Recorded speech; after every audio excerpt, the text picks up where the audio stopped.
everybody. Welcome to episode 55 of the Brownie Knits podcast. I'm your host, Gina, aka Brownie Knits, and this is my little sidekick and co-host at times, Kennedy, aka Kiki. So I know it's been a really long time, but if you watched the last episode, I was getting ready to go into what I knew was going to be a major surgery. It turned out to be way more massive than even I had first anticipated, and the doctors did. So I don't think she's going to cooperate. So we'll let her run around outside here. That way you got your little Kiki fix in. But anyway, so I'm back now, and I'm hoping that I'll be back to, if not an every 2 week record and post schedule, at least like once a month. I'm going to try for every 2 weeks. I think it would be good for me, but I'm not making any promises because, like I said, the surgery was massive. The quick details would be that I have carcinoma cancer, and it had metastasized about 3 years ago. I had my first tumor taken out. It had already metastasized and spread, but the doctor who did that first surgery thought it would be too invasive to go and get the rest of it.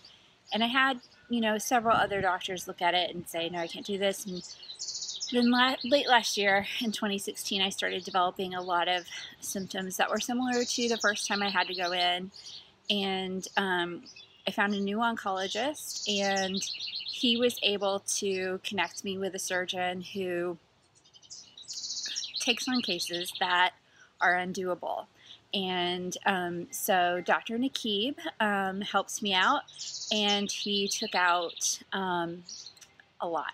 He took out a foot of my small intestine, a foot and a half of my colon, 40 lymph nodes, and 2 of the lymph nodes were next to each other and had grown a 2-inch tumor that we could see on the scans. We didn't realize it was quite that big, but it was also, I kept saying, I know it's blocking my bowel, and they kept saying, no, from the scans, it doesn't look like that. It was pinching. It was much more attached in there than they thought it was going to be when they got in. And the area that they had to remove also has a lot of major veins going up to your liver and all that kind of stuff. So they had to reconstruct everything.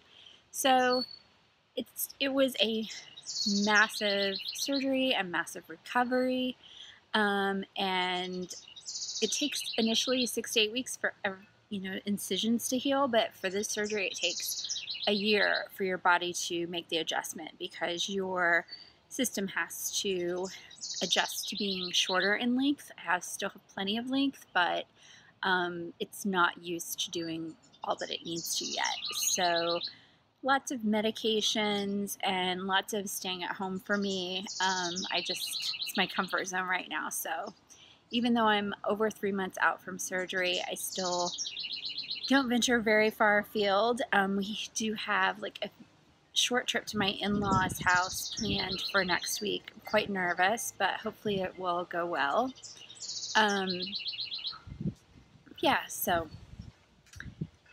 I did want to say a quick thank you to all of you who reached out through Ravelry and sent messages of support. And I wanted to give a few special shout outs to Hannah, Hannah of Hannah and Sheep's Alley podcast. Sent me this wonderful package of goodies that I received while I was actually in the hospital, and it just really meant a lot. So the mitts, I wanted to show the mitts on the podcast, and I will do that this fall, that she made me, because she designed them and then made some for me, and they're really luscious. They got stowed away, and when you're at home and not going anywhere, even if you can't lift anything, like you start seeing things and like organizing and things like that. So as soon as I was able to lift things, I did a lot of organizing, and one of those things was putting away all my winter items. So I will show those on a future podcast. So that just really meant a lot to get that. And then Christina of A Knitter's Life. Christina and I are really close friends. We actually live not too far from each other. I live in Westfield, which is a northern suburb of Indianapolis, and Christina lives in Indy. And Christina was so sweet. She did countless kind acts for me, including coming to the hospital multiple times, and just really helped. She held it together when I couldn't, and I needed that, so I really appreciate all of that. And our good friend Carol, who is Little CP, I think, on Ravelry, and Little Britches on CP and Instagram. I think that's right. Carol is one of those like once in a lifetime friends. She came up and stayed the entire time that I was in the hospital. So she was with us from the day before, I think. Yeah, I think that's right. Or the morning of. She was with me and Patrick before they took me back, and she stayed with Kennedy at night so that Kiki didn't have to be kennelled. I was only supposed to be in the hospital 5 to 7 days. I ended up being there 12, and then I had a complication after I had been home a little while, like 2 or 3 weeks, a little while, and had to go back in, and that was a nightmare, but it's over. And Carol, you know, as soon as she heard that I was back in the ER, she drove up from Cincinnati and was right there. And I just can't thank her ever thank her enough for everything that she's done to support me. It's beyond anything that you would ever ask of a friend. So she just is one of the most kind and caring individuals I've ever known in my life. So I feel very lucky. And my husband, I can't even go into it because I'll start crying. And I tried to record this podcast before, and I got way too emotional and upset. So I don't want to get into that. He knows. And you guys have seen him on the podcast. You know what kind of fella he is. He's just been remarkable through everything. His brother and his fiance came and sat with him, and his parents came and sat with him while they were waiting for my surgery. It was one of those where, like, you're in this waiting room and the doctors have people coming out to give families updates throughout, and you know, there was a possibility that I would go in and they would say, we can't do anything. And that was a really scary prospect for me because we'd kind of reached the end of other treatment lines. And unfortunately, there was a family that received that bad news while my family was in the waiting area. So I just, you know, my heart goes out to them and anybody in that situation. And then my parents-in-law, Patrick's parents, came and stayed. So when Carol went home, they came and stayed because Patrick, you know, had to return to work. And even though he works at our house, like I was like an infant. I really couldn't do anything for myself.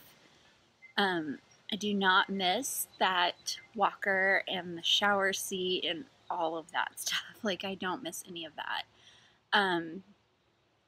And my mother-in-law was so kind and caring, and so is my father-in-law. He's one of the gentlest souls. I mean, they will never know how much it meant to me for them to be there.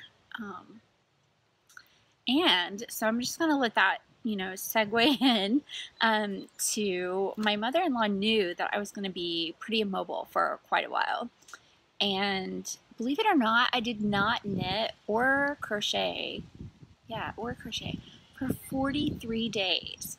I just had no desire. And I don't know if it's because, like, those are my first two passions and I just didn't want it associated or what, but I just didn't have any interest in it at all. And I was really, really loaded up on drugs of all sorts. And I hate taking pills. It's not that I can't take them. I just don't like taking them. And whew, God, there were way too many. But anyway, my mother-in-law knew I was going to be basically sitting in a chair for who knew how long. And so she had put together a little gift bag for me. And it was all watercolor pins and a water pen. If you have ever gotten into any kind of watercolor stuff, you probably know what I'm talking about. Like the water's in the top and you squeeze it down and it comes out the brush. So you put your color down with your pen first and then you can pull out the color with the water brush. She also included a glitter one because she knows her daughter-in-law. And then she included like some little packets of cards. These are from Tailored Expressions, is who manufactures them, but you can find them on their website, but also on other websites too. So they're little things like this. So they're just quick little projects, and she knew it was something that I could just sit in the chair and do. She gave me like a little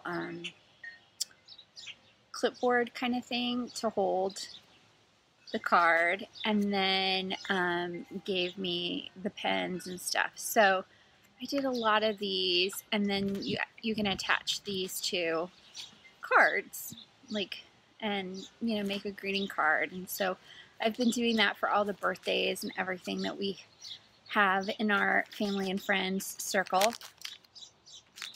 And she had told me when she did it, when she gave me all of that, that, you know, one of the things I could do, actually they came down after they stayed for a while, they came back down for a visit, and when she came down, she had made me this booklet. So she did like the little binders, like from the Happy Planners and things like that. And she'd gone through, and the ones that she had purchased for me were some of the Tombow dual brush pens. So you can see like the color number, what the color looks like if you just lay it down, what it looks like if you do the pen water, and what it looks like if you do the pen with the Dove solution. And she went through and did that for all of the watercolor pins,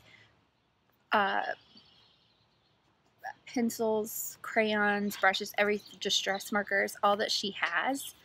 And she brought down some of those things with her to let me play around with them and see what I liked.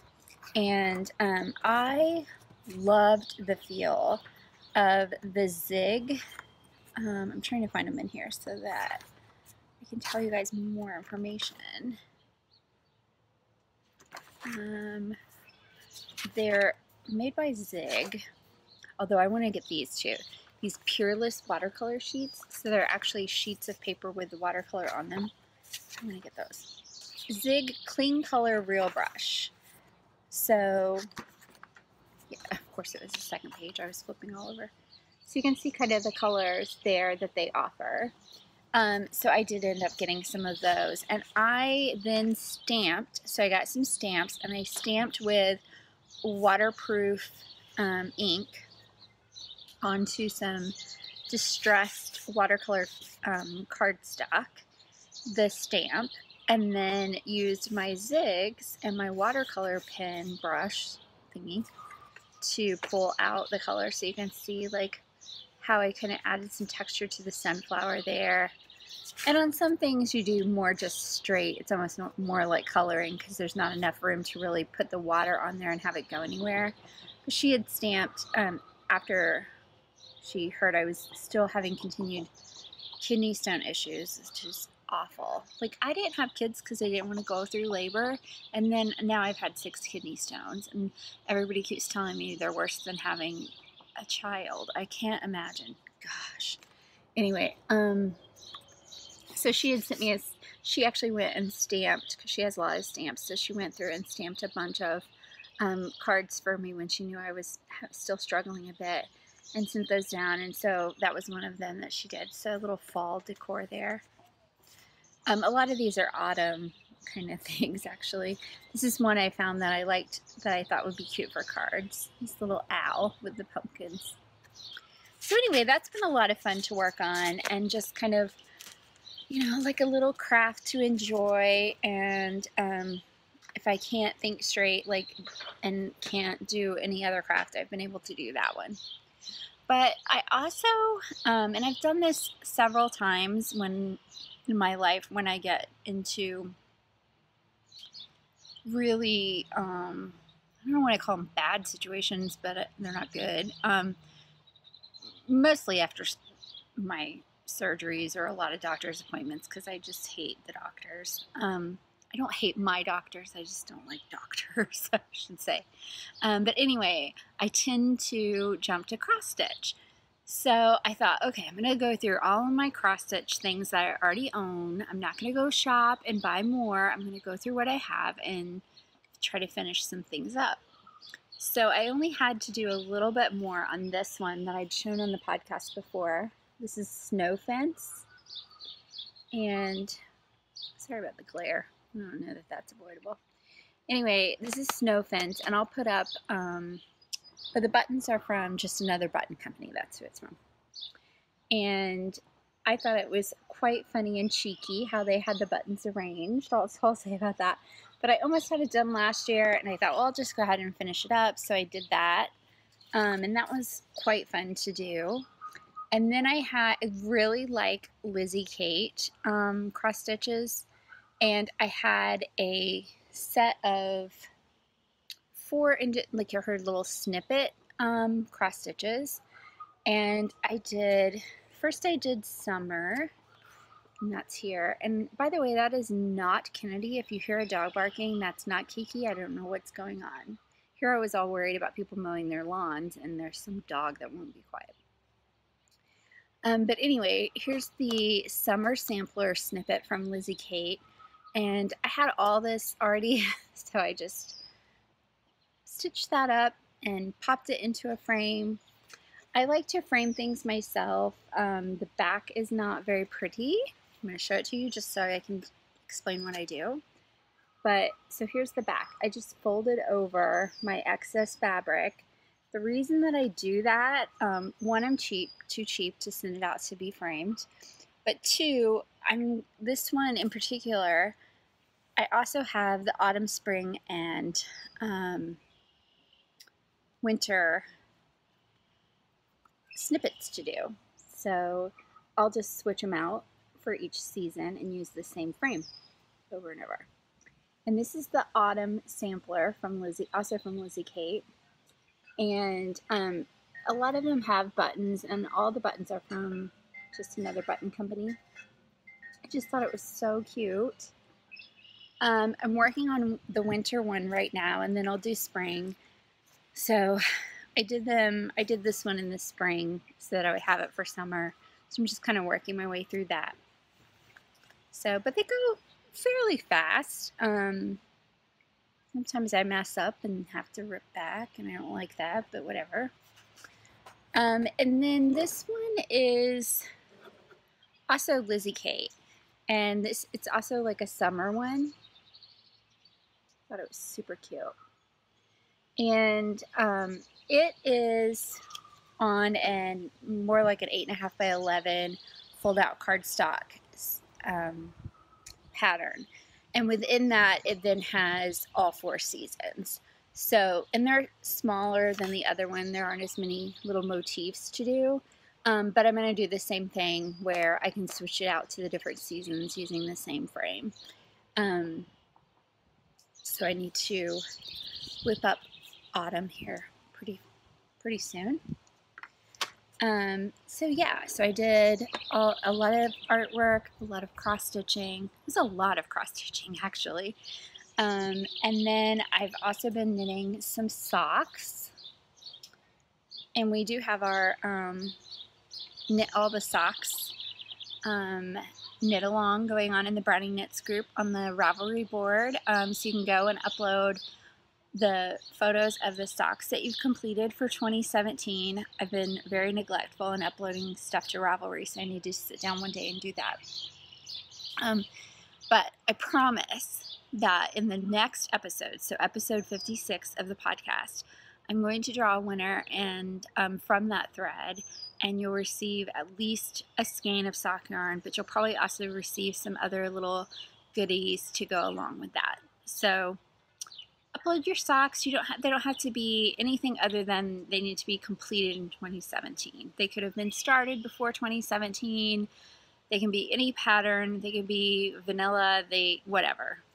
And And I cast on some socks before I went into the hospital, thinking, okay, I'll get them casted on, and then from there it'll be easy knitting, and I'll want to do it, and I'll be able to just sit there and knit in the hospital room. Yeah, right. That was not happening. I didn't realize it was going to be so severe. So I was actually in the gastrointestinal ICU for the cancer center the entire time. So it was pretty freaking miserable. So I didn't knit socks. So when I did finally get back to them, I had this pair casted on, and they've been folded differently. So that's why you can see this crease going down the side. But these were a custom dye that Christina of A Knitter's Life did, and she named the colorway Vintage Christmas, which I think is really appropriate. And I did them 64 stitches on a US 1 from the cuff down, and I just did rib, stockinette. I did my garter stitch heel and a rounded toe. And when I say my garter stitch heel, it's from the Brownie's sock recipe pattern that is up in Ravelry, if you're interested. Speaking of Christina, Carol and Christina came up and visited me on my birthday because I was still very much in the midst of recovery, and it was very sweet of them. They came up and we had a little birthday celebration. Carol's birthday is very close to mine, so we did like a little gift exchange, and Christina gave us this yarn from Felt Fusion, and it's the color Hair Up, and it's absolutely electric. It's so gorgeous. I can't even tell you how much I love the colors in this. They're so vibrant. I did, again, 64 stitches on a US 1. I know you're probably getting tired of me saying that. I did the garter heel and then the garter toe, again, both from my Brownie's sock recipe pattern, and finished those up very fast because I just loved watching the color changes. So they just lickety split. Plus, I'll say I wear a US women's size 6.5 shoe, so my feet are quite short. And when you do a garter stitch heel and a garter stitch toe, they're really squishy, and they're really have a lot of give to them. So your foot can end up looking like super short when, well, it is short, but it can look even shorter than normal and still fit your foot. So it's kind of fun. And then I saw that Hannah had released a pattern, and the pattern is the Bombylius socks. I'm not sure if that's the correct pronunciation, but I looked up Bombylius, and because I thought, oh, it has something to do with bumblebees, because she had some of her watercolor paintings on there, and they look like bumblebees. And then if you look at the pattern looks like a hive. And they're actually these flies that look similar to a bumblebee. And I've been wanting to do a pair of like shorty socks, so that I was like, perfect, I'm gonna do that. And so I purchased Hannah's pattern and knitted these up. In the pattern,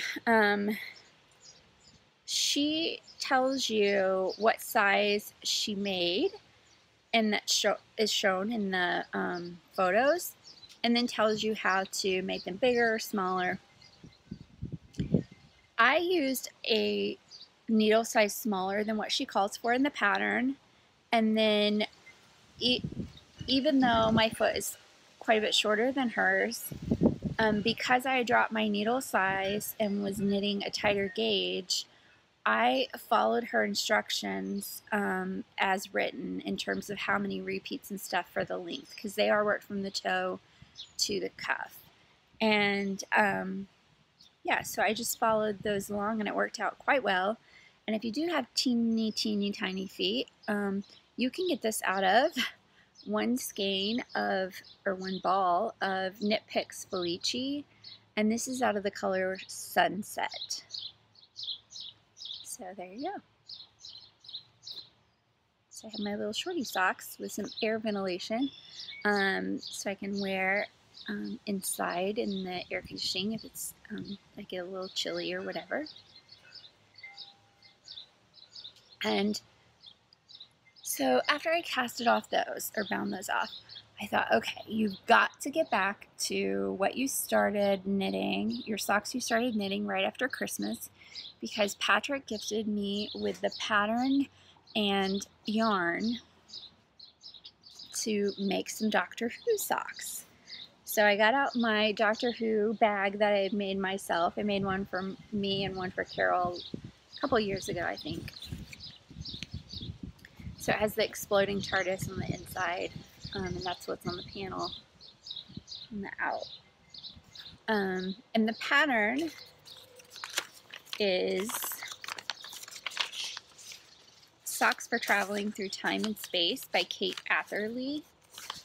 I'm going to show you, it is a for purchase pattern, so I don't want to give away anything about the pattern, but I want to show you like the best photo of it.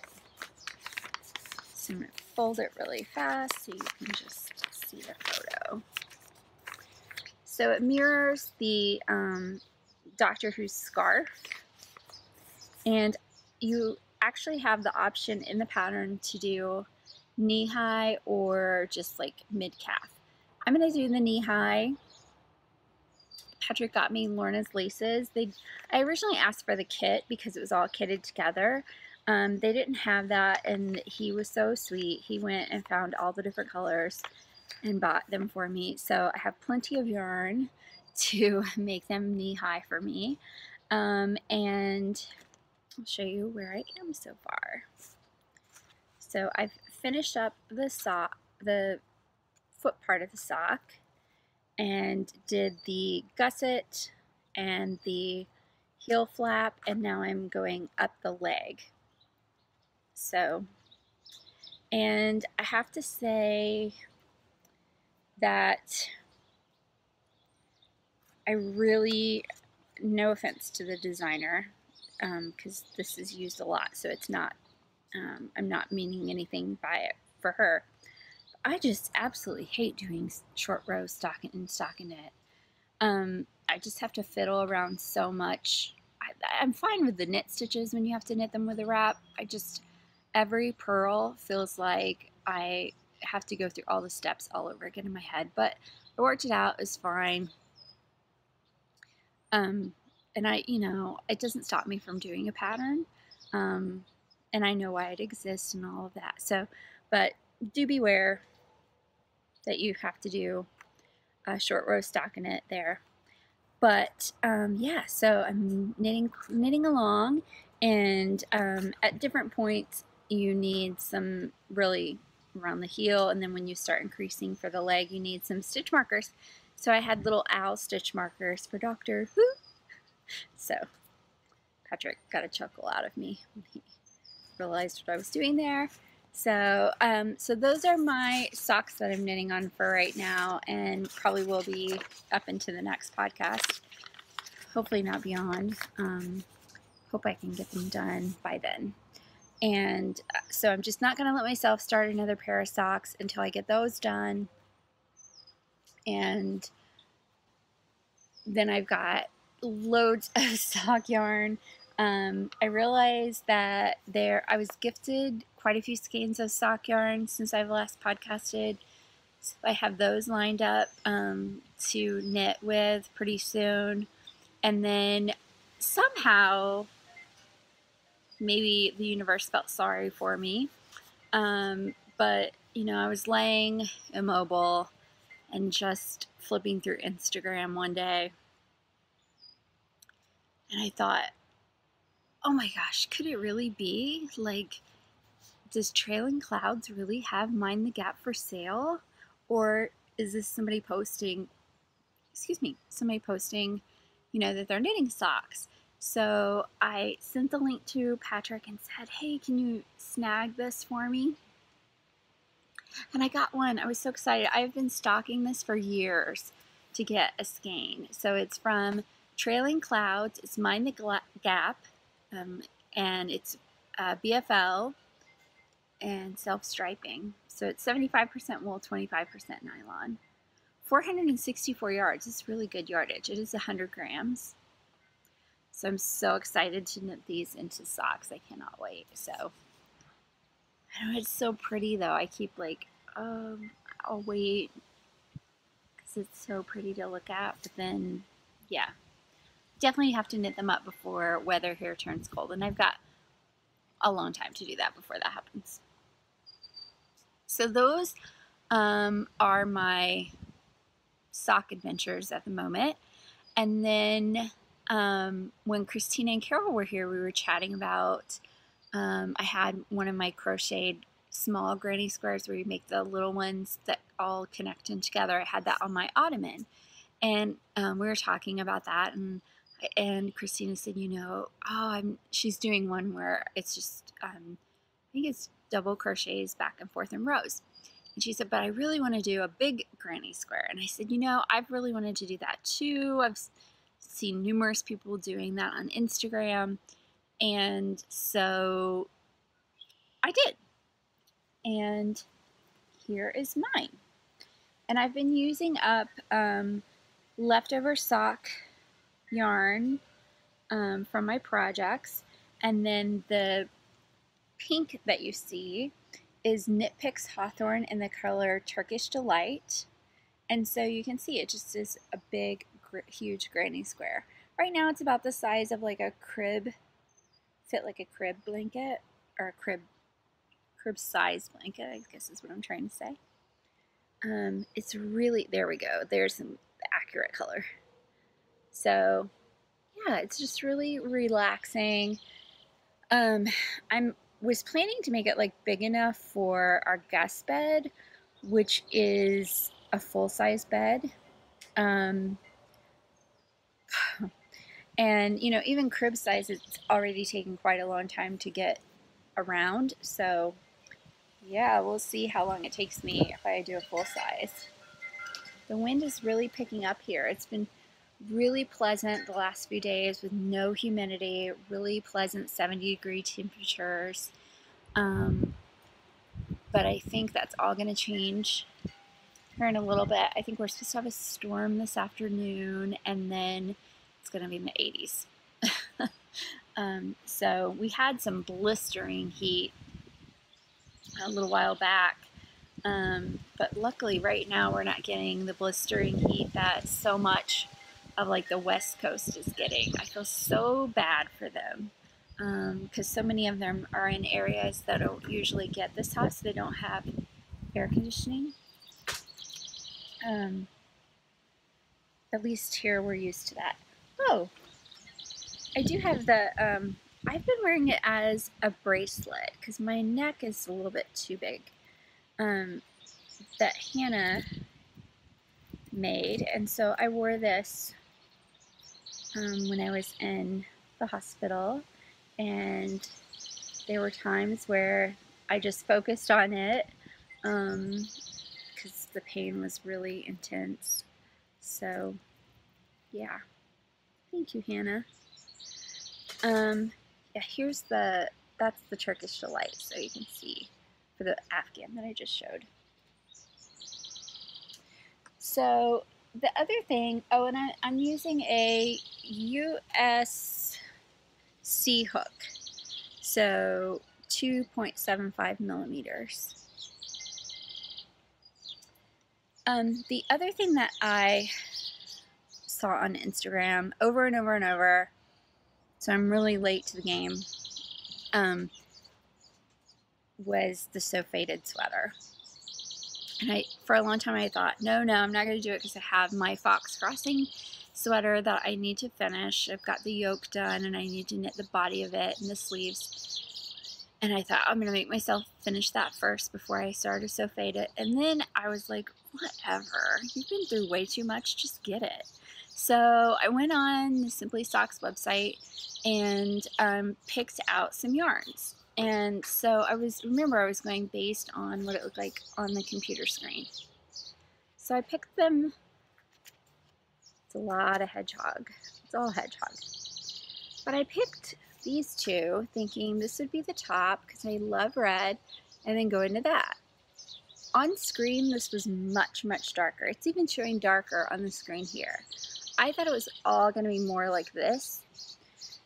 So once I got it, I was like, that's not going to work. It's too drastic. So that will be thrown into the soccer shawl pile. So I went digging in my yarn stash to see what I had, and I had this skein of Dream in Color Smushy, so it has some of that cashmere in it, and it's the color Pufferfish, which is a special colorway that they did for the yarn shop A Good Yarn in Sarasota, Florida, where we like to go down and see my aunt and stay for vacation. Hopefully I'll be able to be well enough within a year to go back. And I thought, well, that would blend much better than that striking difference with the red. So I started off with it, and I'm to the point now where I need to stripe it and to change color. But I set it to the side for a little bit because I am debating whether or not to add in another skein of yarn that actually Carol gave me that has some of these blues in it that I think might make the transition a little bit better, because it has blues in it, but then it also has some orangey stuff in it. So I'm just trying to decide what my next step is going to be before I go and stripe it, and I don't really want to have to rip it out. So. And by the way, I'm not making the cropped version. I'm making the long version, and I'm making it, I'm using the needle size that she suggested, but my gauge is off. I'm a little bit too loose, but I'm fine with that because I want it to be kind of a baggy sweater. Not super baggy, but I just don't want it to be really form-fitting. So hopefully it works out. Yeah, so that's been a lot of fun. I'm trying to think of, oh yes, so we have had another huge event here in our household, and that is that my husband just released his new book. So it's Kill Them All, and it's by Patrick Knaus, and you can get the print book from Amazon and Barnes & Noble, or you can get the ebook from Amazon. And this is the second book in the Drexel Pierce, Detective Drexel Pierce series. It does completely read as a standalone. If you haven't read the first one, you can read this, and there's a mystery that's completely encompassed in just this book. And there's a larger mystery that goes over the first 3 novels. So one is already out, The Shattered Bull. The second one is Kill Them All. And then the third one is being worked on right now. So yeah, you can check it out. I hope to have Patrick on the podcast to ask him some questions about this book, because we did that last time and you guys seem to enjoy that. So I'll probably do that before the year is out. And then for our next episode, we also have I was planning to try and read more this year. Yeah. Hasn't been conducive. My situation hasn't been conducive to that, but I'm getting back into it now, and I'm currently, when I say read, I found that listening to audiobooks tends to be the best for me at this moment with knitting, because I'm knitting pretty much constantly or crafting of some sort. So I'm listening to Murder and Walking Spirits, and the author of that book is Robertson Davies. So it's an interesting, it's somewhat historical, somewhat